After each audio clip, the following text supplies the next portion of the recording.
के हुन्छ त्यसको अनुहारमा भन्ने सोचेर बोल्नुपर्छ त्यो ठाउँमा बुझ्नुभयो नि बोल्दा पनि त्यस्तो पनि ठाउँ रहेछ नेपालको सुनसरी जिल्लामा के नेपालको कुरो गर्नु हाम्रै जिल्लामा चाहिँ त्यस्तो ठाउँ रहेछ सुनसरी जिल्लामै 4 दिन बसेको माछा 4 वर्ष बसेर लाग्नु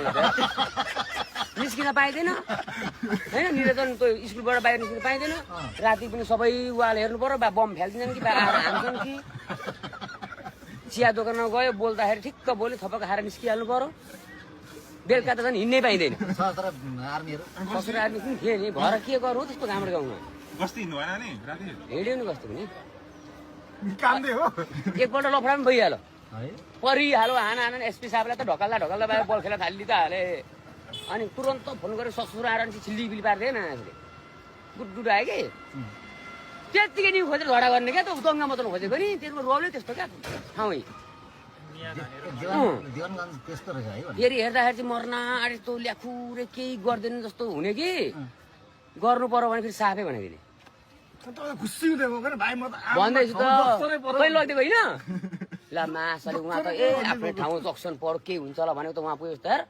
ब्रिफिङ सुनेर गाउँ हेर्दा त ला अफगानिस्तान र इरानमा आए जस्तो भइहाल्यो नि अब त पुरा अल्लाहका मन्दिर मात्रै छन् घर पनि त्यस्तै छ पाकिस्तानको जस्तो ठाउँ जस्तो होइन कहाँ फसेको लाग्यो नि यार 4 रात मजाले सुत्दा पनि सुत्दैन एक डर दोस्रोको खटाइ त्यसो कुरो अब त्यही त हो नि समाज त्यही हुल कस्तो हुने अब निर्वाचनमा भन मेन गेटमा राख्थे फेरि म जस्तो मान्छेलाई मेन गेटमा राखिदिएको भने सकेन अब चेक गर्छु चिलिम भेट्छु बुढाहरूको चिलिम पुरी भेट्छु माछाले चक्कु सक्कु सबै छ कतै निकाल्नु त पुरा आँखा पुलेर चाहिँ माछा मोबाइल बाहिर राखेको के चेक गर्छस् भन्छ फेरि त्यही बुढो फेरि उल्टै होइन हजुर मेरो काम हो भने त्यो काम हामी के यो गर्न आएको भने उल्टै नि खोज्दैन क्या तिनीहरू त त्यस्तो ठाउँमा फर्केर आइए त साइकलले बिस्तारै हिँड्दै त माते गरेर चिया खान गएको ठ्यास्सा हान्दियो होइन मलाई नै हानो 2 जना गएको सरी भन्छ होला त भनेको त माछा उल्टै अब त्यहाँ त तुना आँखा बोल्नु ल यसो फर्केर सबै मुस्लिम मात्रै फेरि बाटोमा बसेका